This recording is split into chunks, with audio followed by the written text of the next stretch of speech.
So tonight, I want to segue off of last week and our discussion of wisdom.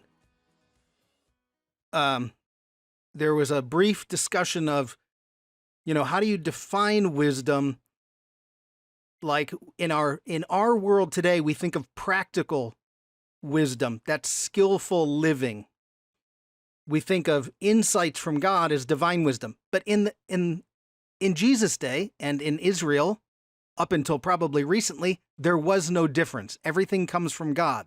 So if you happen to be building a house and you can build it better, well, it's because God gave you the gifts to build it and the insight to build the house better. So today we kind of separate those as I have my day job, but I go to church on Sunday as two different things.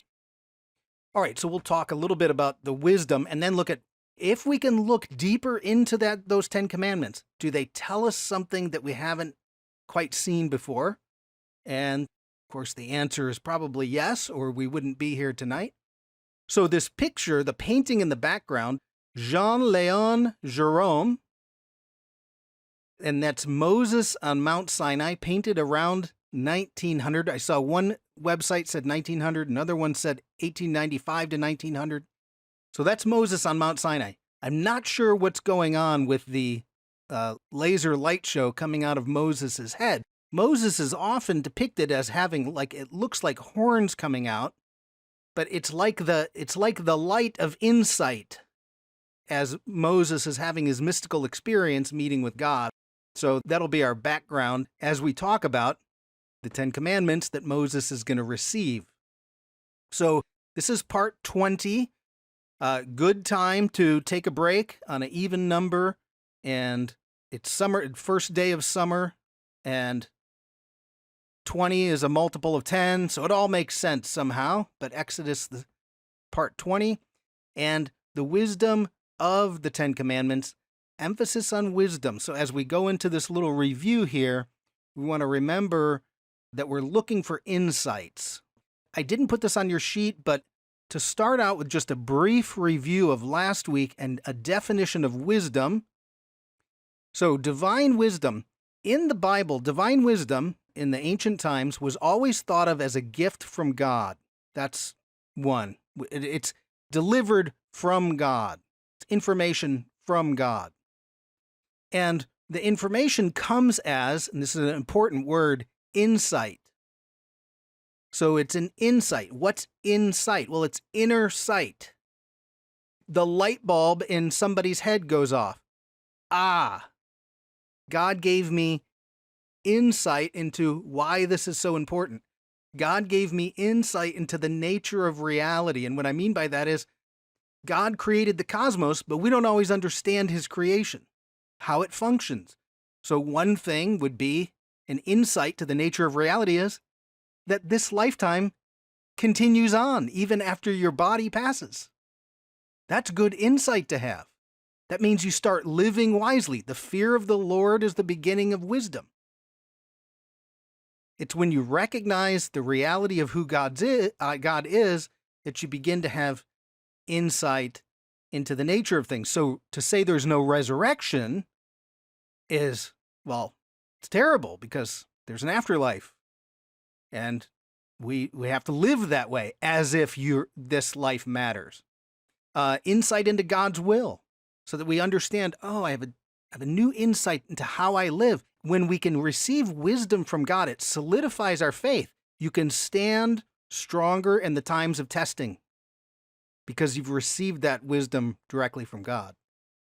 Okay, so that's really important for us. And that's what we're going to be looking for today. Insight into the nature of how do we structure society. That's what we'll look at with the 10 Commandments. Now, wisdom always helps you manifest goodness through your actions. So it's very important because our Christian walk is about manifesting goodness in the world as we walk. And we do that through our actions. It has nothing to do with salvation at this moment. It's simply the Christian walk. And what's helpful is when we can get the perspective, like the difference between a baby Christian and a mature Christian, is wisdom, insight. You've seen life repeated over and over, so you're wise. and you're able to see actions from God's perspective. We're not lost in our own little bubble. So that's what we're going to look for today as we look at the Ten Commandments. We want insight. How are the Ten Commandments going to help us understand something about the nature of reality? It's going to show up, and we'll talk about this, in the structure of the text. There's something that the way the Bible writers use structure in the Bible is to take you deeper, to see something that isn't on the surface. So, okay, that's our opening segment. Now, number one of the important things that we'll see, you guys have heard this repeatedly throughout your time at church, but the reminder that as Westerners, we're very much individuals and we're very individualistic. So when we read the Bible, it's all about me and mine and what do I get out of it? And the Eastern mind, especially, even the East today, but the ancient Near East, it's all about community. So they read the Bible as a community rather than what's in it for me. So when we go to the Ten Commandments, we have to think about, why does God give this structure of commandments to the Israelites to begin with? Because it's not just a list of rules that you got to follow abstractly. What's the goal? Well, let's start out with the word that is used in the Bible. It's Torah. So the first little bullet point under number one, the Torah. Now, I put a footnote on your sheet about what Torah means, because we miss this. We translate Torah as law, and so we think it's a bunch of rules. But Torah means to guide, to instruct. God gives us an instruction manual. He's like the automobile manufacturer created a car, and then when they sell it to you, they put an instruction manual so that you know how to operate it at its highest potential. Put this type of gas in, change the oil, put pressure in the tires, all that stuff. That's what God did. He created us and then said, okay, look, boy, things aren't going well. You need an instruction manual to help you remember how the world operates. So the Torah is an instruction manual, and the Torah is given to the nation. Now, you can apply it, of course, to individuals, because the nation is made up of individuals. It's at both levels, right? The individuals are part of that community, but the nation, as well as individuals, have responsibilities towards God.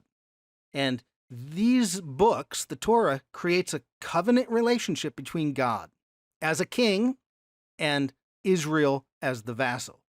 So one of the things the Torah helps us understand is, how do we function as a society?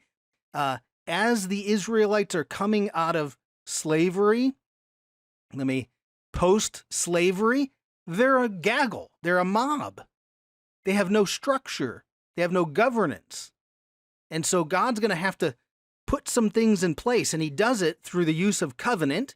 God's their king, and now we're going to start dividing things up so we can manage this gaggle of people. And so one of the structures that comes out of the Bible, you'll see prophet, priest, king. So right there, you see, can you imagine a government that might be divided into three branches, right? And you get something akin to prophet, priest, and king. And the most powerful person in that list is not the king. It's the prophet, because they're the ones that brings God's words. We think the king, because he's in charge. It's like, nope. Just like, when a president says, hey, I'm going to sign an executive order, and a judge says, oh, no, you don't. Because the judge brings the law and says, you can't do that. You've overstepped your bounds. So as we get to the Ten Commandments, it's more about societal than simply a list of rules for each individual. And I referenced this. I referenced this verse. I'm just going to put it up on the screen. You guys are familiar with it.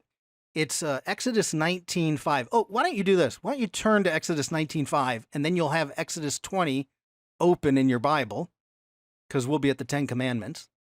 But let's go to Exodus 19, 5 and 6. Key verse, which Peter is going to reference. So Peter sees this as applying to Christians as well. But Exodus 19, God has just brought them out. He says, you've seen how I carried you on eagle's wings. And then verse 5, now, if you obey me fully and keep my covenant, and I like the if statement, if you obey and keep my covenant. Okay, well, what happens if we don't obey? Right? It's a if-then statement. Then, so if you obey, then out of all the nations, you will be my treasured possession. Although the whole earth is mine, you will be for me a kingdom of priests and a holy nation. So notice the language, kingdom, that's governance. A nation, that's governance. So it's more than just individual. And so kingdom and nation point to the community, but also you as an individual, you're a priest inside that community. You put God on display. How does the world know God is real and that Jesus is Lord? They look at you, the kingdom of priests. And you're supposed to be set apart, holy. That's how the world is going to know that I'm God. So that's Exodus 9:6. I just wanted to show you, he's creating a nation. It's a national charter that's coming forth, the Torah, not just random list of rules. So, okay, let's go then. Next one. So what's the Torah? Torah, Genesis, Exodus, Leviticus, Numbers, Deuteronomy, the first 5 books of the Bible.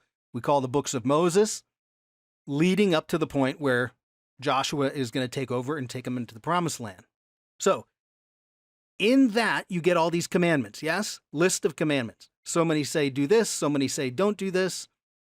And you're going to get a summary of the commandments. Of all 613 commandments, there's going to be a summary. And the summarizing document we call the 10 Commandments. So this 10 Commandments, as we see them in the text, serve as like a summary for the entire constitution of the nation of Israel.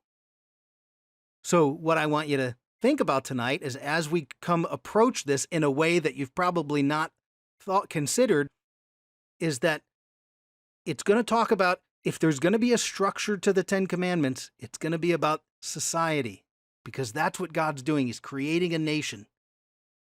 And so we're going to look at the commands and say, how does that inform us? How does that give us insight into the structure of how does a just and good and free society, how is it structured? So, and the whole point, if you remember, what's the last paragraph of Exodus? Is when they finally get their act together after the golden calf and they complete the tabernacle, the presence of God dwells intensely with the people. That's the goal. So we have to create a society, just like you create a church, where the presence of God can dwell with the people. So, okay. We don't often think of as the 10 Commandments as a summary document, but good idea to think about it as a summary document. Okay, let me give you one quick reference. I forgot to put this on the sheet, and I apologize. I think many of you are familiar. The late Rabbi Jonathan Sacks, he passed away in November of 2020. He was the chief rabbi of Great Britain, and he has just amazing commentaries, very accessible, and one of them is, of course, he does all 5 books of the Torah plus leadership and spirituality, but this one is Covenant and Conversation. It's Exodus, and he walks through the book of Exodus week by week. Each chapter is about 4 or 5 pages of very dense material, so you have a whole week to digest it, but great stuff. And I'm pulling information from Rabbi Sacks. Now, number 2, let's get on with the task here. There's a debate. Now, if you can imagine, if you can imagine, in religion, there's a debate. You've never heard of this, right? Everybody gets along perfectly. We have no disagreements whatsoever. But there's a debate about there's a number of debates about the Ten Commandments. And it's good to at least recognize them, but I need to show you, I'm not going to go into it. This isn't a class on the debates, but I need to show you, because the way I listed the commandments, I listed the way that traditional Jewish listing of commandments, not the Protestant, not the Catholic. So the first thing is, should we call them 10 Commandments? Or should we call them the 10 statements, or the 10 utterances, or the 10 words of God? And you might think, well, why is this even a question? Well, what does the Bible call them? Right? We call them the 10 Commandments, but is that what the Bible calls them? And the answer is no. The Torah does not call them commandments. The verse that we find the 10 Commandments, where it says the 10 Commandments, is Exodus 34, verse 28. Now, I'm going to do this fairly quickly. You can go check this out when you have a chance, or if you want to turn to Exodus 4:28. I'm going to put up on your screen 2 different versions of this. One of them is a standard English version. Another one is from the Jewish Publication Society. So the NIV, Exodus 34, Moses had been up with the Lord for 40 days and 40 nights. He wasn't eating bread or drinking water. And then it says, and he wrote on the tablets the words of this covenant. Now I'm going to pay attention to that word, words of this covenant. And then in English, NIV says, he wrote down the covenant, the 10 Commandments. Okay? But what does the Jewish Bible, the Tanakh say? The JPS, Jewish Publication Society. Well, Moses was up there for 40 days and 40 nights. He didn't eat bread or drink water, and he wrote upon the tablets the word of the covenant, the 10 words. And you think, 10 words? Wait a minute, what happened to commandments? Well, the word there is the word for words, or utterance, or statement. These two are the same words. The word for commandment is not in there. So in Jewish thought, these are not necessarily 10 commandments, but 10 statements of God. That's where we get the Greek decalogue. Deca, 10, log, logos, words. So in this particular case, the 10 statements of God. And so you'll see as when we flip to the back, number 1 I have on the back is the first commandment is a statement. I am the Lord your God who brought you out of Egypt. Not a commandment. And so I just want you to know that's where we get that. Every commentary you read will on Exodus, the 10 Commandments, will talk about this, but it's the 10 statements, the 10 utterances of God. Okay? So that's one debate. What should we call it? The second one then is, hey, wait a minute. We know we have 10 of these things because the Bible calls them the 10 words of God. How do we number them? So we have the Jews have their numbering system. The Catholics have their numbering system. The Protestants have their numbering system, and they don't agree. So make sure when you're talking to someone about the 10 Commandments, find out what their background is, and then just know that there's a difference. Not to get into it tonight, but there is a difference. For instance, if you have your Bible open, look at Exodus 20, verse 2. So Exodus 20, verse 2, as I mentioned, that in the Jewish tradition is the first statement. I am the Lord your God who brought you out of Egypt, out of the land of slavery. Now,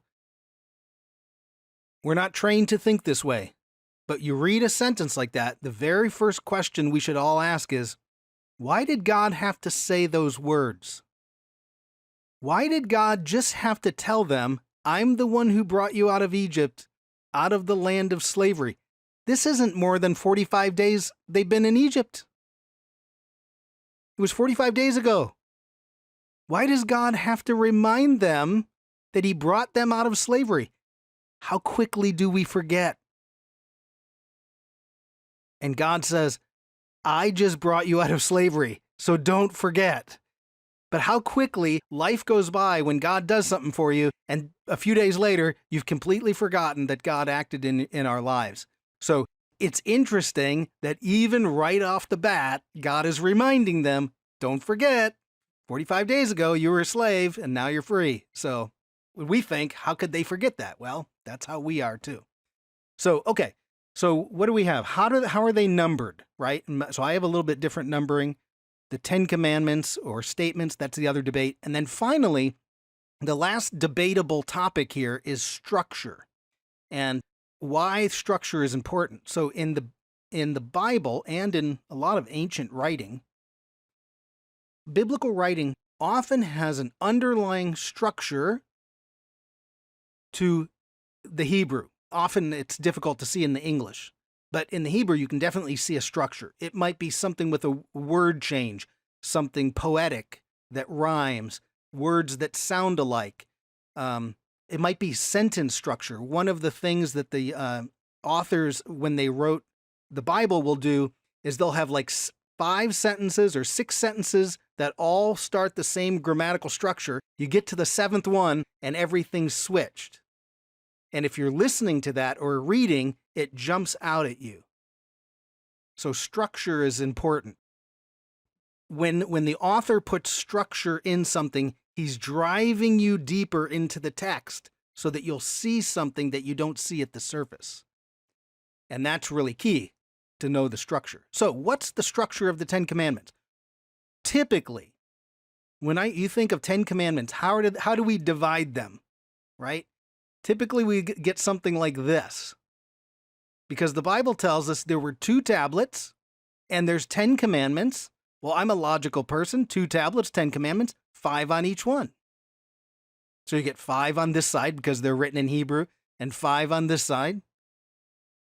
And even there's even more on that of why you have 2 tablets. That gets into covenant making in the ancient world, but that's generally how we see it. And then we say, one of the fairly common explanations is, well, numbers 1 through 5 have to do with the relationship between God and man, and then numbers 6 through 10 are relationships with man, as if God divided up God and man up here, and man to man or humanity to humanity down here. And that's roughly correct, but you do get the one about the mother and father in there. So this is just how we typically divide up the structure. Now, this is the main thrust of what I'm about to get into. Is there possibly another structure to the 10 Commandments? And if there is another structure, can the structure point us to a deeper meaning of what the 10 Commandments are telling us? Okay? That's the main thrust. So, first thing we're going to do is we're going to look at 2 other structures, biblical or structures from the Bible. Other biblical structures. And I've got them on their sheet. So that's number 3. And once you see the pattern, it's very easy. Once you see it, if you don't know it's there, you probably just read past it. But the very first one is Genesis. The creation narrative in Genesis chapter 1. There's 7 days, yes? And the 7-day creation story is divided up 3 days, then 3 days, and then a final all-inclusive day, number 7. Okay, so you get a 3-day period, a 3-day period, and then the 7th is different. And here's the way this is structured. So days 1 to 3. What's happening in days 1 to 3 is God is separating domains.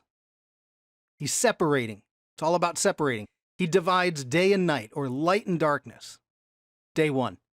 Day 2, he divides the waters that go up and the waters that go down. So he divides the waters. Then day 3, he divides the water from the land so that you get dry land and the water are separated. Those are all God is separating those domains.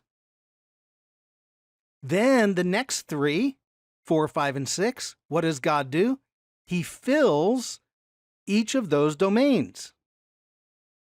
So he says, okay, day 4, sun and moon, and those are going to govern day and night. So those are connected. Next day, birds and fish. And day 2 and day 5 are connected. Then man, or animals and humans, that's day 6. And then day 7 stands apart. It's an all encompassing day, or as Bonnie pointed out, God fills that day with his presence. So, but there's structure. 3, 3, and 1 all-inclusive. Okay? That's the key. Now, let's go to another one. 10 plagues. Is there a structure to the 10 plagues? Yes, there is. And guess what? It's also based on 3s. So you have 3 plagues, 4, 5, 6 plagues, 7, 8, 9 plagues, and then a 10th, all-inclusive, not even really a plague, a punishment. Okay? Now, we didn't get into this when we looked in the plagues, but there's a pattern happening that repeats. Moses, go to Pharaoh in the morning. Give him a warning that something's coming. Then, the second plague, go to Pharaoh in his palace. Give him a warning. By the third plague, no warning whatsoever. Moses, raise your staff, and the next thing, something happens. So that's plagues 1 through 3. Plagues 4 through 6, you get a warning, warning, no warning. Plagues 7, 8, and 9, warning, warning, no warning. So you can see they're bunched together, and then you get the all-inclusive 10th day. So we have 2 times in the Bible, we have a list, and they're divided into 3s with an all-inclusive one at the end, whether it's day 7 of creation or the 10th plague. So here's the question, and this is what Rabbi Sachs is asking. Maybe we could take this pattern and go to the 10 Commandments. And perhaps if we take this pattern to the 10 Commandments, that rather than a list of rules to follow, we get something that's governing, it summarizes the Torah. Okay? So this is what we're going to do, and it's on the back. You can turn to the back of your sheet. But if we take this pattern of 3s, 1, 2, 3, then 4, 5, 6, 7, 8, 9, with an all-inclusive 10, and we remember that this book that we're looking at, the Torah and the 10 Commandments, is a summary. So if the Torah provides guidance for your nation or society, then possibly the summary is providing guidance for the structure of society. Okay, so hang with me here. On the back, and this is Rabbi Sachs's argument, that the 10 Commandments give us a structure of society. If human beings are going to exist fully with the presence of God here on earth, then we have to structure our society in a way where all of our potential can be realized and that is good and just and ordered and stable. And that's where the kingdom of God, then the presence of God dwells. So 1 through 3, first 3 commandments, this is going to be the sovereignty of God, the importance in a society that God is the sovereign, the king. He is Lord.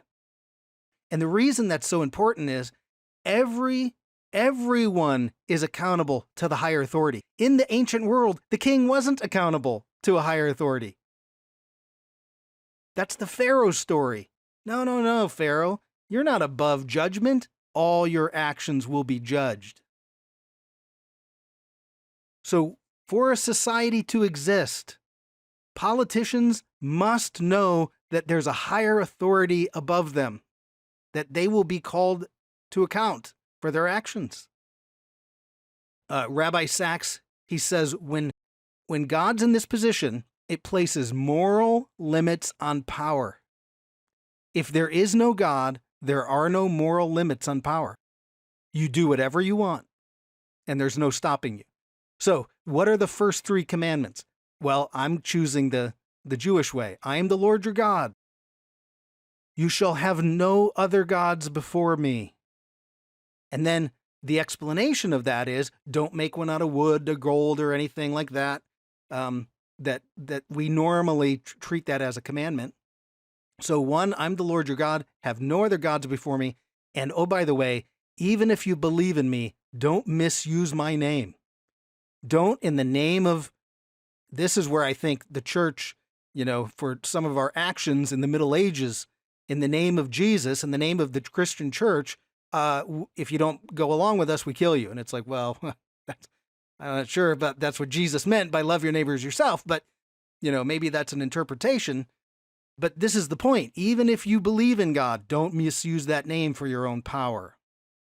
So 1 through 3, sovereignty of God. If we don't have that, society can crumble quickly. Okay, let's go to the next ones, 4 through 6 then.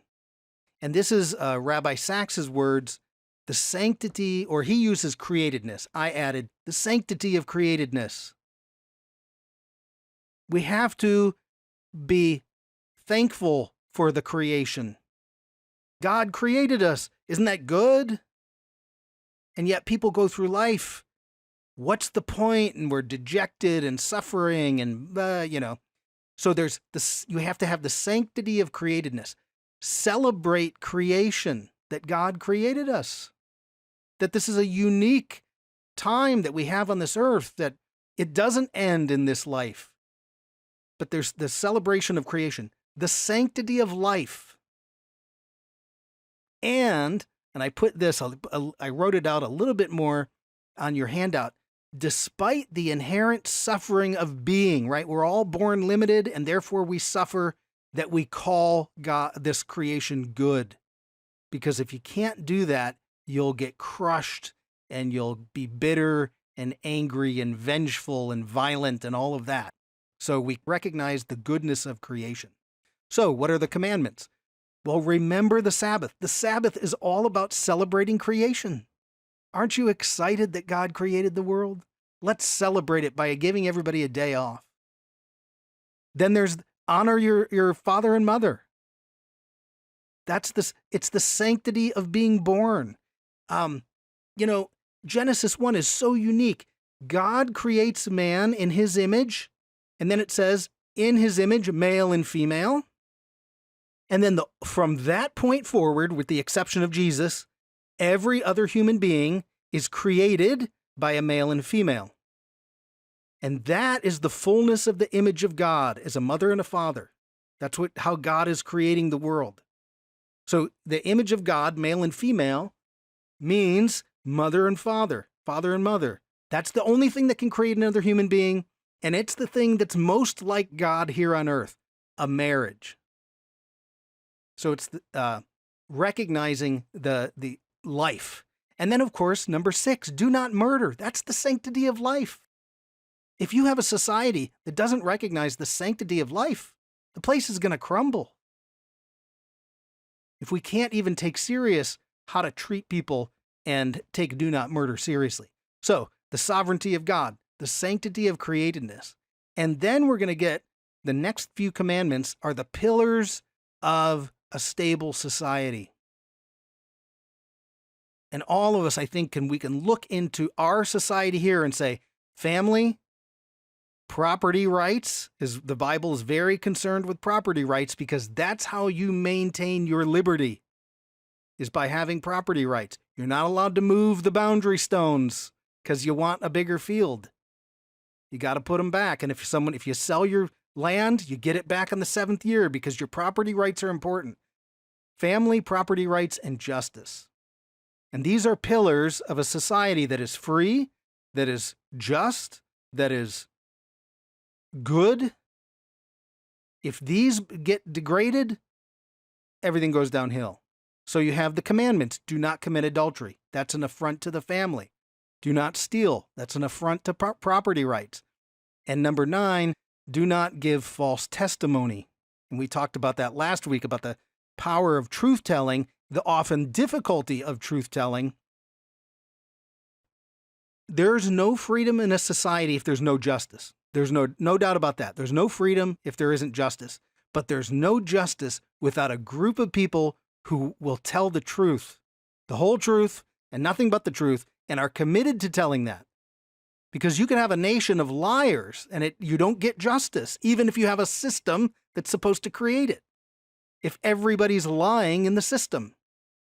So truth is a powerful force in creating a society. Okay, so here's our three thus far: sovereignty of God, sanctification,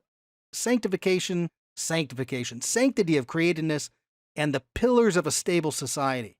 That's 1 through 9. Now you get to the all-encompassing. What's all-encompassing? What's the final command? Well, this one, number 10, it has to do with the populace. If you're going to have a free nation, a nation where liberty can reign, you have to have self-regulating individuals. They choose to be free. They choose to be responsible. They choose their responsibility becomes your right. My right is your responsibility. And we accept those conditions because we live then as free people. And the commandment is do not covet. Now, the word covet, I put this right above the 10th commandment there. Covet is not just envy.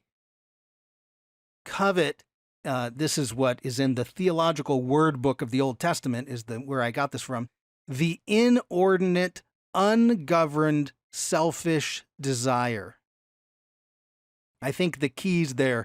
It's inordinate. It's ungoverned. If you let your desires run wild. Now, one thing that's interesting about this final commandment, number 10, it's the only one that's thinking, right? There's no action yet, but it's coveting. You're planning to do something. It's I'm letting the desires run wild, which will lead to theft, adultery, lying, possibly even murder, if we're that upset about what somebody else has. Covet is deeper than just envy, although envy can turn into a covetous type behavior. So here's our structure. God becomes the sovereign, has to be in a stable and just society. There's the sanctity of createdness. We celebrate created life, how important life is, and the individual within that. You have the pillars of society, justice and family and, family and property rights and justice, and then self-regulation. So that's one way you could think about the 10 Commandments there. I like to think if we used our same mountain metaphor, since Moses is climbing a mountain to receive this, we could say, look, let's draw the mountain. God's at the top, clearly. He's the pinnacle of our mountain. Then the sanctity of life. Then you have the pillars of family, property rights, and justice. But none of that structure matters if you don't have a self-regulating populace. You have to take those commands serious for yourself. Then we keep our society straight, because ultimately the systems of justice, the systems above us, will begin to reflect the people below. And if the people below don't demand that the people in power, keep their act together, things can run out of control. Okay, so that is where I think Rabbi Sachs is going with this whole, what's the wisdom of the 10 Commandments? When we go deeper into the structure of the 10 Commandments, what's it say? It gives us insight to a functioning and stable and just and good society where human beings can flourish. Jesus says, your kingdom come, your will be done on earth. That's our job. Be kingdom creators here on earth. How do we do it? Follow the 10 Commandments. Build a society that looks like that. So I think that's where we get that wisdom. It helps us understand, rather than looking at two lists and thinking, well, do I have to obey those or not? It's not just two lists. It's either, well, if this is one way to look at it, you can go back to that how it's divided, 3, 3, 3, and 1. Or you could put it into a mountain, a little more artistic, I suppose, that says, hey, this is the hierarchy of building a just society. So that, I think, hopefully, I think this gives tremendous insight into not just making the Old Testament into a bunch of lists, But thinking when we can look at the structure, and most of us, it's really difficult in English to see the structure of what's going on underneath in the Hebrew Bible. It's everywhere.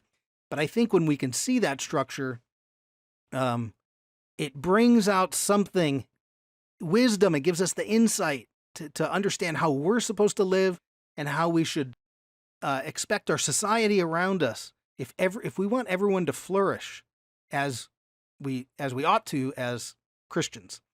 So, okay, hopefully that helps take you a little bit deeper into the 10 Commandments. That's our Exodus through 20 this spring. Hard to believe we got 20 of them in halfway through the year. We'll pick up Exodus again in a few months.